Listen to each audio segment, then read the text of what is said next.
Being human. Do you ever wonder what makes us who we are? Our habits, preferences, or where we came from? We are expressing ourselves in thousands of ways every day through our choices. Let's have a conversation with people who are having interesting lives. My name is Alun Walker. I'm a doctor of chiropractic and a human being. Well, thank you very much for joining us today on this podcast of Being Human. We're directing this particular one generally more to chiropractors because we have an amazing guest, a genius, someone who's been around the chiropractic business for quite some time, his whole life. And I've got so many questions that I want to ask him about how he got involved in chiropractic. How did he see it first? And what chiropractic means to him.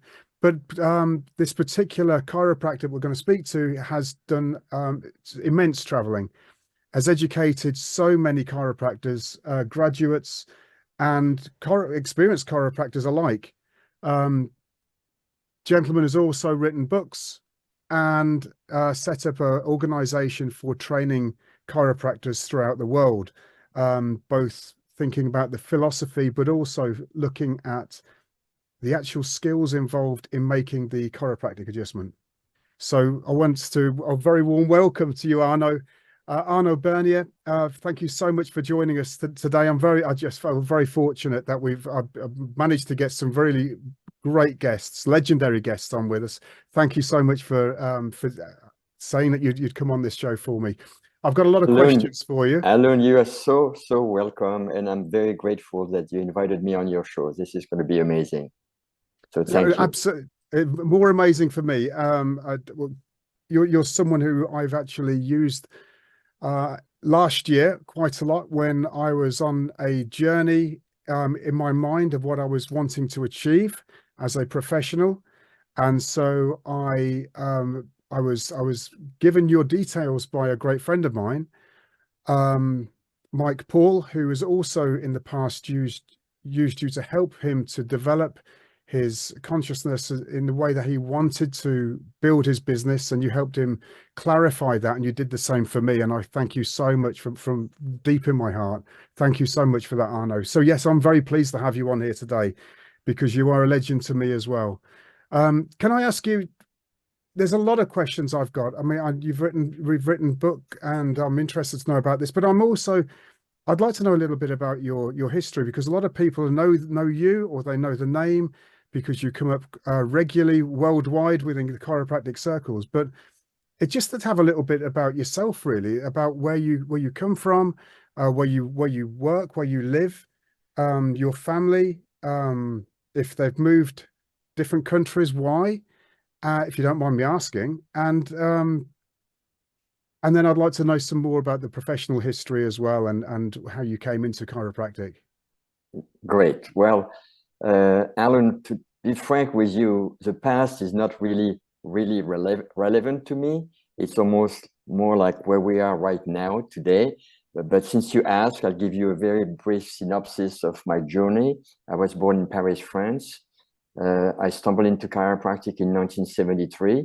I ended up going to Sherman College of Chiropractic in Spartanburg, South Carolina in 1973. I graduated in 1977. And then I practiced for 25 years full-time in Yardley, Pennsylvania, and another 25 years in Colorado part-time, while I was also giving seminars, doing public speaking, having a training camp worldwide. So that's pretty much my journey. And obviously, prior to chiropractic, I had entered René Descartes Medical University in Paris, France. And I had been there for 2 years. And then I worked for a year in a hospital. And that's when, as a result of a motorcycle crash, which I call a motorcycle on purpose, because I believe that everything is connected in the universe, there is really no crashes or accident. I stumbled into a chiropractor in Paris, France, named Jean Belaval, and my life was transformed that very first day that I met this chiropractor, who was powerful, charismatic, clear, very grounded in the philosophy of chiropractic. And he opened up for me a completely different perspective on life, health, healing, wellness, well-being. And that spoke to my soul, spoke to myself. And I felt I had stumbled into my path in life and my reason for being. So that's pretty much my journey. Were you adjusted on that first meeting, Arno? I was adjusted on the very first visit. I had an extremely short interaction with him after I had explained my reason for being in his office, which was severe migraine headaches and loss of strength and sensation on the right side of my body as a result of a motorcycle crash. And he listened to me very intently, very carefully, with a lot of presence. And when I was done, he spoke 3 sentences that ignited a spark in my consciousness. And he said, there is nothing that I can do with what is wrong with you. What I can do, however, is address what is right in you. You cannot fight disease, you must turn on life. You cannot fight darkness, you must turn on light. What was his recommendation to you, this chiropractor? He adjusted you, and what was the recommendation? His recommendation is that I come back to see him because we were in France in 1973 when chiropractic was very new. And he said, just come back next week. And I came back the following week, and we grew a very strong relationship. And he invited me, I think it was on my 3rd visit, and invited me to have lunch with him. And during lunch, it really shared in depth the chiropractic philosophy and the principle. And we had a really strong friendship that lasted until the very day that he passed. Oh, amazing that you met someone in your life that was going to be a legend to you, like you are to people like me. Absolutely. He was a really strong force in chiropractic in France at the time, Jean Belaval. There was only, I think, 55 chiropractor or 90 chiropractor, I can't remember, a very small number of chiropractor for the entire French population. So at the time, he was taking care of celebrity, government people, officials. So he had a presence, and he had a practice in Paris, France, and a practice in Cannes in the south of France, in Provence. And he flew back and forth between the 2 practices on a private plane. Wow. Can I ask you about your first clinic when you first started your initial business? Obviously, you went to university, and you flew to America for university. Yes, correct. I went to Spartanburg, South Carolina, straight from Paris, France to New York, from New York to Spartanburg, South Carolina. And I started school there. When I graduated, I went first to Hilton Head Island in South Carolina, and I practiced there illegally for 6 months because the state of South Carolina did not want to recognize a school, mostly for turf protection. So they didn't want a lot of graduates to come to South Carolina and affect their practices. And I thought that was very unethical, that it wasn't right. The school was a fantastic school. I still say today that I received the very best chiropractic education to be had at the time and still today. I don't think there is any place where you can have an education that was as solid, rock solid in the philosophy, art, and science of chiropractic as I received in 1973. So I decided to go to South Carolina, Hilton Head, and I practiced there for 6 months in the hope of being arrested for practicing illegally, and then exposing the state of South Carolina to the devious ways that they had. So that was my first practice.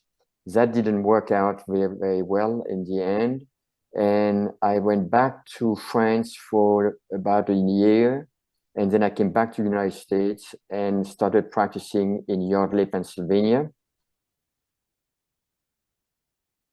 which this is where my practice was for 20 plus years. Okay. And were you the only chiropractor within your office? No, I was with a classmate of mine that was not in my class, but that was a Sherman grad named Claude Lessard. And we practiced together for about a year and a half. And then our relationship, we parted. he decided to join somebody else's practice because he had found a new faith, religious faith, and he wanted to be with a chiropractor of the same religious faith. Okay, so I've often found that spirituality or religion has a big calling with chiropractors, and it seems to give them power to do the work, the amazing work they do. Are you in agreement with that? Yes, I'm in agreement in the sense that the essence of chiropractic philosophy is a recognition that there is a universal intelligence that permeates all space, time, matter, in the universe. And basically, because chiropractic is not a religion, chiropractic is a philosophy, science, and art. The foundation of our philosophy is a major premise of chiropractic, that there is a universal intelligence in all matter. So basically, the major premise states that no matter where you look, whether it's a marble table, the space between rooms, anywhere you look, anything is permeated by universal intelligence. And that is a spiritual component of chiropractic, because that universal intelligence also permeates and impregnate and is part of the entire human being. Every cell, every molecule, every atom in our body is filled with universal intelligence, which when it is within our body, we call it innate intelligence. The intelligence basically that designs us as human beings from a speck of matter invisible to the naked eye. And within that speck of matter was locked the knowledge, the wisdom, the know-how, the architecture of everything that we are, from the brain, the central nervous system, the heart. If you think about it, you know, what kind of intelligence design the liver, the pancreas, the kidneys, the gallbladder, the eye, out of a speck of matter invisible to the naked eye, that unfolded and grew during embryological development into the totality of what we are as a human being. Another very important component is that the life force is basically the energy that powers the human body. If you think about it, if universal intelligence is present in all matter, it means it's present in inanimate and inanimate matter as well. So if you have a component of chiropractic is a triune of life, intelligence, matter, and force. If you have intelligence and matter, that's what you're looking at when you look at a slab of marble or a wall or a car tire, but it's not alive. It cannot adapt, it cannot reproduce, it cannot excrete, it cannot show the signs of life. But when you have the extra component of life force, now you have a living being or a living structure, whether it's an animal, a human being, or a plant, there is a life force component. So now you have the triunity of life, intelligence, matter, and force. And in that sense, chiropractic has a very strong spiritual component, because life force is light, which is also spirit within matter, within the human body. And in essence, the essence of chiropractic adjustment is to open up the channel between brain and body, to open up the pipeline for life force to flow as freely as possible, so that the innate intelligence of life can express itself fully. So I know it's a mouthful, but it's a reality of what we have in chiropractic. The philosophy itself. I'm so pleased to hear you talking about this directly. This is amazing. When can I ask you a question about? You've written a book, and I'm really interested to know why you decided to write this book, and what was your intention? What was your motivation? What inspired you? So Alun, as you know, I stepped out of practice 3 years ago. So I had been practicing for 45 years. I stepped out of practice and I decided to take time off for myself, not retirement, because I don't believe in retirement. I don't think retirement is a terrible term, but I believe in a different phase of life. So I need in a different phase of life. I have what we call the winter of my life. And in the winter of my life, I had over the years written bits and pieces of things that I had shared with the public, And I decided, I need to put it all together. And I dedicated 7 months of my life when I was in the Baja, Mexico, to create a roadmap to basically coalesce all of those stories, all of those things that I understood about chiropractic and how to communicate to the public.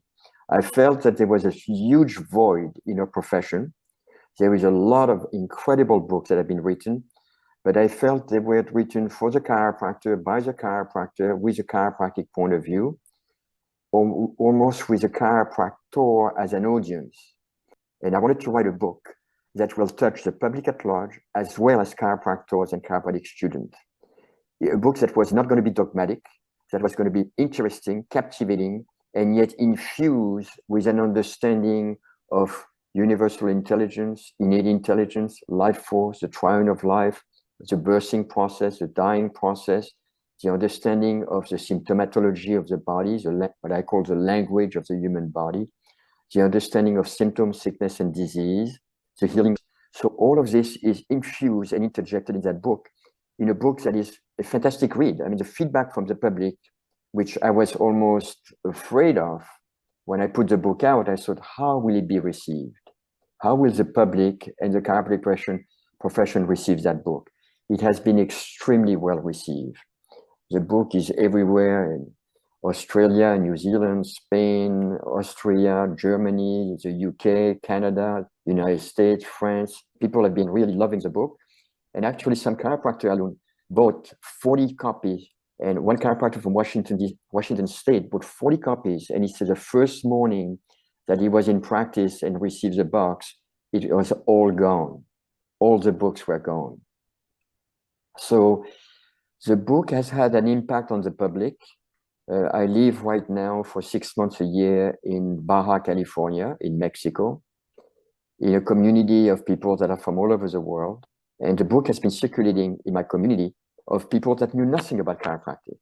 And the response that I have from them is, I wish I had known that earlier in my life. I'm going to pass on this message to my children. I'm going to pass on this message to my grandchildren. And this is from people that were, in the banking industry, that were lawyers, physicists, very highly educated people, felt like the book was a transformation in their perspective, in the narrative about life, about health, about healing, about well-being, about wellness. So I'm very pleased that English is not my native language, French is my native language. And I wrote this book with no editor. There was no editor, only the spelling and the grammar was edited by a friend of mine. And the book is really, really well received. So that was the reason that I wanted to write that book, because I felt there was a void in chiropractic to be able to pass on the global overall message of chiropractic in a very interesting way, and in a way that really people can't argue with, because it's not dogmatic, it's not fanatical at all, but it's so presented in a way that you can argue with the message. And you can argue with the experiences, because I share personal experiences or experiences that I've seen in practice, that I've witnessed in practice. And you cannot deny an experience. But once I share that experience, I infuse it with a principle behind what happened. Yeah, so the book itself, the beautiful book, is called The Cafe of Life. And so the next question that I've got is, one is, where can people get it from? And two, can you explain about the mosquito principle? Great, that's a great question, because the book is called The Cafe of Life and the Mosquito Principle. So first of all, the book is available on Amazon, hardcover and softcover.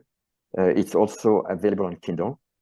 Within the book, there is 7 illustration templates that are beautiful, absolutely extraordinary. So the mosquito principle comes from something that I read from the Dalai Lama, that basically the mosquito principle is that no one is too small to make a difference.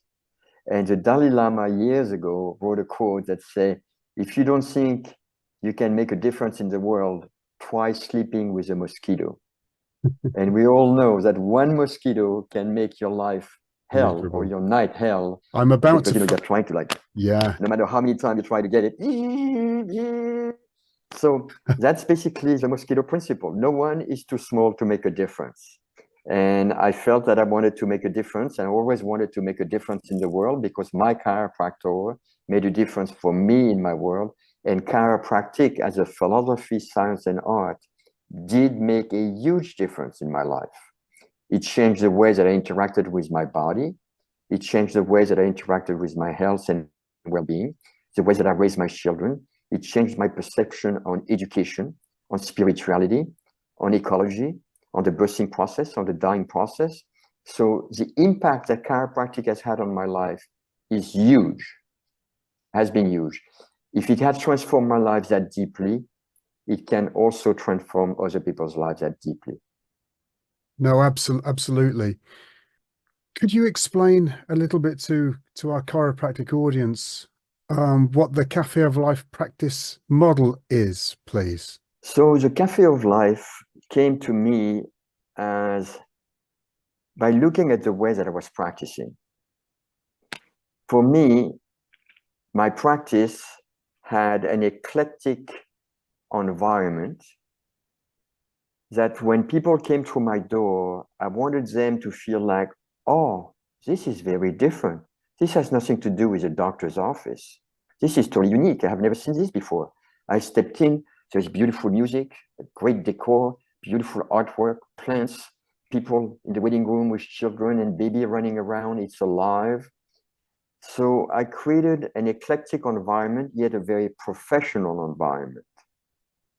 And within that environment, I felt that I was delivering the nectar of life during my talks and my educational process, which I call deprogramming process, to deprogram people from the dominant narrative of the mechanistic, medical, symptom suppression, war and sickness and disease model of life. And that through the adjustment, I was releasing the nectar of life. So I coined it the Cafe of Life.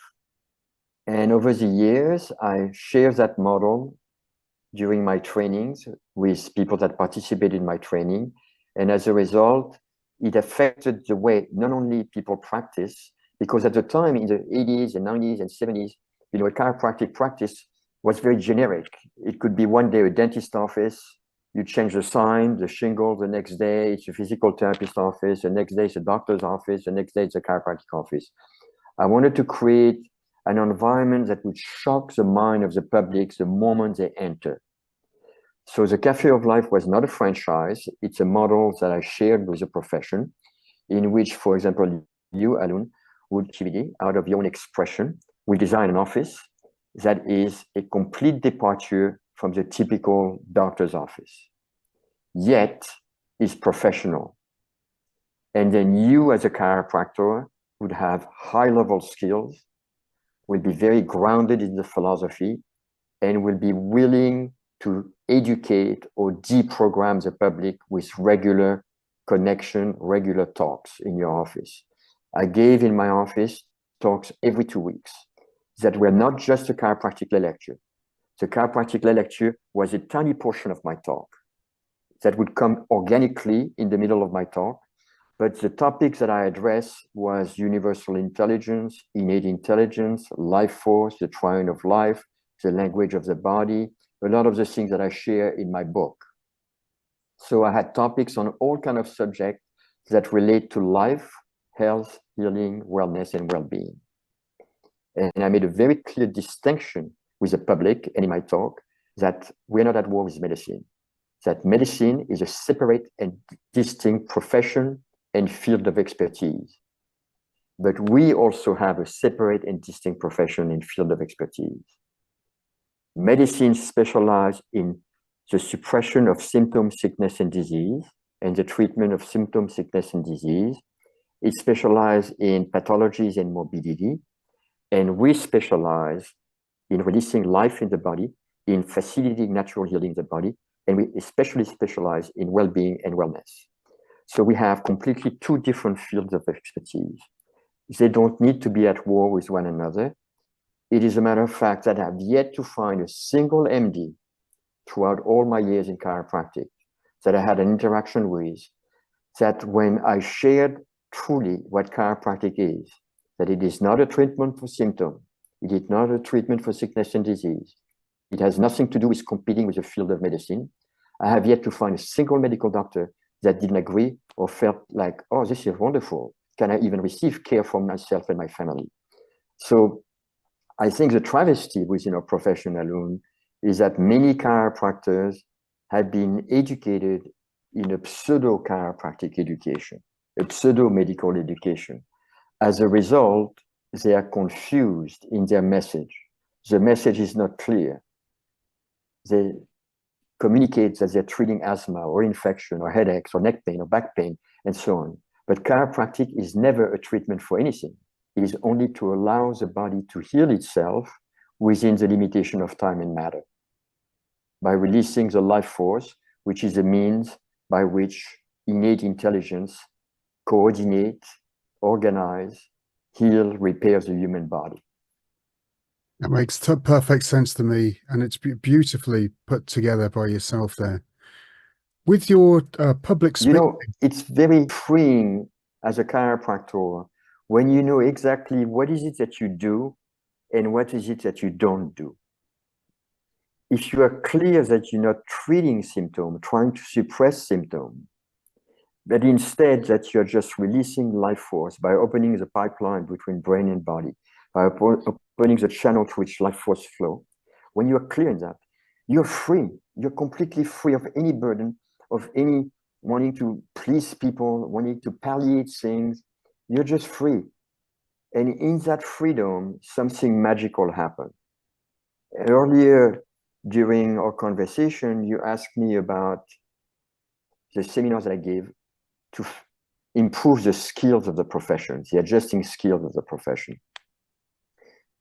When you have great skills, adjusting skills, and you are grounded in your principle and philosophy, you can be in present time consciousness with people, and you can be in a state of being that you probably experienced when you went to Ukraine to serve people. When you went to Ukraine, because I know that you did that, when you went to Ukraine, you wanted to just give of yourself, give of your service, and you did it out of the goodness of your being, the goodness of your heart. In that state of being, something magical happened. Any chiropractors that have been on mission trip to different countries and have seen hundreds and hundreds of people in a day, strictly seeing them, clearing them, adjusting them in present time consciousness, free of any impediment, free of any sort of insurance, payment, or anything, with an open heart out of the goodness of themselves, have witnessed and experienced miracles taking place. That is the essence of what is available for any chiropractor when you are grounded with fantastic skills, but you are solid and clear in your principle. Yeah, you're right. I did see it was an education going to the Ukraine and to working with those people. And when you're doing something with your heart, there's no remuneration in the way of money coming for your skills. You're just doing it because you know that's the place you're supposed to be. And I felt that. And I'm going back again in July, and I hope it's not going to be my last time there. But things are getting, a lot of people don't hear what's happening in Ukraine at the moment, but it's still exactly the same. Nothing's changed. It isn't quieter. It's still the same. So anyway, I'm going to go back there in July. Can I ask you about your public speaking journey? Why you initially started to teach and to use your voice to get through to as many people as possible, and also how you why you wanted to start your organization for training chiropractors, which was MLS. So first, my public speaking. So I felt, as I mentioned earlier, that chiropractic philosophy and principle about life, about health, about healing, transformed my life. So if you see a great movie or read a fantastic book, you have a tendency to want to share it with other people. So I felt if chiropractic principle and philosophy changed my life in such a profound way, Why can I not share that with other people so that it too can transform other people's life in a profound way? So I decided to give every 2 weeks educational program, which I call deprogramming talks, about the building blocks, the cornerstone of chiropractic principle and the principle about life and healing. So I started doing that in my office. And at first I had 3 or 4 people because the office was brand new, just started. And then, 2 weeks later, I had 2 people. 2 weeks later, I had 7 people. 2 weeks later, I had 10 people. 2 weeks later, I had 6 people. And then the next thing I knew, within a few months, I had 25, 30, 40, 50 people, to the point where at some point, I had over 100 people at my talks on a regular basis. So then I saw the impact that it had on the public. But then the word got out and local chiropractors started to come to my talks in my office. The next thing I knew, and this was not my plan, it was completely organic. The next thing I knew, somebody said, can you speak to an organization, to a state organization? Can you speak at this seminar? And the ball kept rolling. And then I had public speaking engagement in all kinds of places, throughout the United States, Canada, and different countries in the world. So it happened in spite of me, completely organically, out of my desire to share something that had touched my life so deeply. That's amazing. And so the organization, you called it MLS. And how are you teaching then yourself now, or is it this moved on to something even bigger than you? So at the beginning, my training was called Masterpiece Seminar. And part of Masterpiece Seminar was MLS, which was strictly teaching chiropractors and chiropractic students a high level of skill by addressing the physical and metaphysical component of the chiropractic adjustment. Most chiropractic training in the skills of adjusting are strictly physical training. But there is a very strong component that is metaphysical. And I wanted to integrate the two, to teach the physical training, to really train people like professionals, because in my view, we are professionals. We come from a professional school. We should behave and conduct ourselves like professionals. If you're a professional violinist, you practice every day, you warm up before the concert, you behave like a professional musician. And I felt there is no reason why we should do anything differently when our main delivery is to release life in the body. So I designed a training that is a professional training on a physical level, but also on a metaphysical level. I wanted people to understand the power of silence in adjusting. I wanted people to really connect with what it is to be grounded, to be in present time consciousness, and to have an open heart. And I also wanted people to really learn how to read a human being.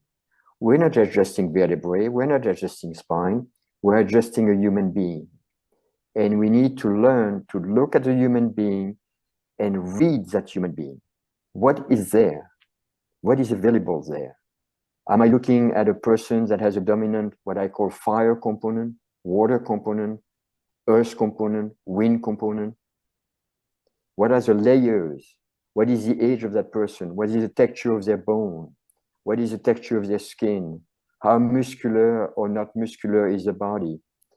What is the body telling me about that person's lifestyle and the way they conduct their life? And to learn progressively during the training to look at all of those components and much more. And then after a while, to be able to coalesce all this into an instant read on a human being. And out of that read on that human being, how do we approach the adjustment? So the other thing is through the training to learn to open your heart, because as you know, you're probably slightly in a different state of being in your practice than you were when you were in Ukraine. Yeah. Or for people that have been on mission trip, they can realize, yeah, when I'm in my practice in the UK, I'm in a slightly different state of being than I'm when I was in Brazil on a mission trip, where I felt free, where I felt completely open, where I gave of myself until I'm exhausted because people kept coming to get adjusted. When I got out of my own way. So how do we train people to do that so that they can have a gauge with themselves? Oh, I'm not there yet. What do I need to do to get myself there so that they can be in that state of being in practice? So as I mentioned, we blended the physical and metaphysical component of chiropractic. BJ Palmer talked about the adjustment with that extra something. What is that extra something? When you watch BJ Palmer adjust upper cervical on the roof of Palmer College in the early 1900s, you can feel the intensity of the connection, of the presence prior to the delivery of a toggle recall. You can feel the incredible amount of total presence and focus in that moment to deliver the adjustment. So that's what we taught, and that's MLS seminar, and now is being taught by senior staffs that have passed on the seminar too. And we have extensive staff in Europe and in the United States.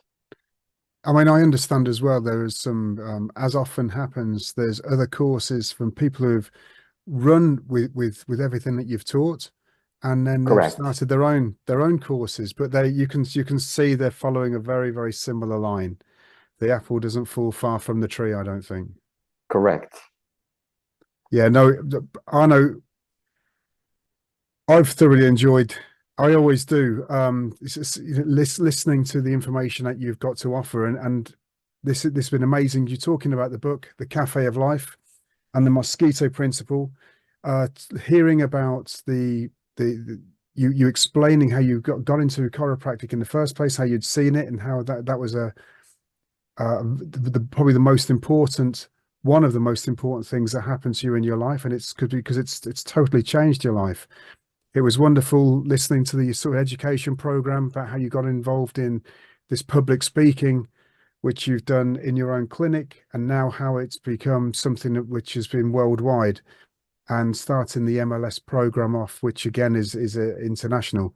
So I mean, I'm over the moon that I've actually been able to have you on this podcast, and I'm so pleased. It's up to me now to make sure it's shared so that people can see someone like yourself, a real-time legend who's achieved so much as a chiropractor, and to be looked upon by your peers and within other health professions, like not the people, we're not competing with them, but the medical models, who are also trying to help people's health, but in a different way to what we do. I'm so pleased. Thank you from the bottom of my heart for being on, Arno. I really appreciate it. Thank you. And I'd like to ask you on again. Perhaps we can leave it a little bit of time and bring you on again with. There's more than this that I would like to know about yourself. So perhaps I can ask you in perhaps later on in the year. Alun, I'd be delighted to do another talk with you and Zoom call. I feel a strong heart-to-heart connection with you. The way that you conduct yourself when you told me that you were leaving your practice to go into Ukraine to serve the people of Ukraine, I felt that's what we need in our profession. People that are willing to not just serve themselves, but serve the principle and serve humanity at large. And you are doing that. So I always felt a very strong connection with you when we spoke. And I see you as a genuine, loving, caring, open human being. And I really appreciate you inviting me on the show, and we can do it again anytime. Absolutely. And look, Arno, thank you so much for the time that you gave me last year, because that made some massive differences in the direction that I wanted to go. And that's another conversation that for us to have. Thank you again for coming on the podcast, Arno. I appreciate you so much. Thank you. So welcome.